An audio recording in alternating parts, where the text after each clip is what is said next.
Let's look into 10 simple tips and tricks to successfully grow citrus trees like lemons, limeys, or oranges in containers, and how to get enormous flowering and fruiting in citrus plants.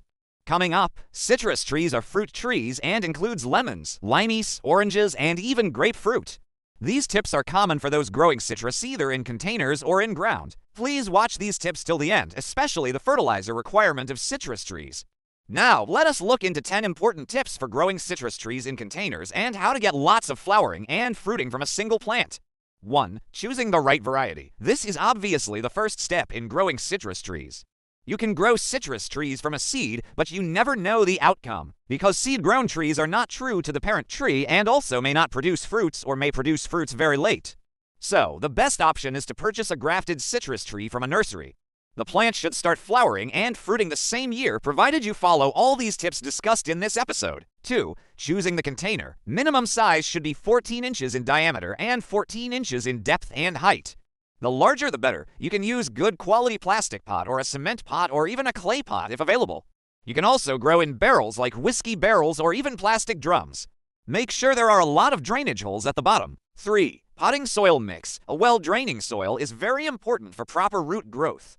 A stronger root system will produce a stronger and healthier shoots and yield a good harvest in the end. A simple potting mix formula should include 40% garden soil, 40% cocoa peat or peat moss, and 20% compost like decomposed cow dung or vermicompost. You can optionally add other stuff like perlite, neem cake powder, etc. if you have. You can watch a detailed episode on various potting mix recipes from the end screen link at the end of this episode. Well, in addition to this, and to make the root system stronger and induce lots of flowering and fruiting, you can add 1 handful of steamed bone meal powder, which is very inexpensive and easily available. If you are a vegan, you can add organic rock phosphate powder to the potting mix. These 2 organic fertilizers are very important slow-release sources of phosphorus. 4. Sunlight. Whether you are growing citrus plant at your balcony or on the terrace, location is very important because citrus trees need full direct sunlight of at least 6 hours for best results. Few important tips to remember here is, when you bring a plant from nursery, do not immediately repot. Just keep it in indirect bright light for 3 to 4 days and then repot so that the plant gets time to acclimatize to its new place. Then, after repotting, keep it in shade or indirect light for a week to prevent transplant shock. You can also water it once after repotting with Epsom salt water, like 1 teaspoon of Epsom salt per liter of water.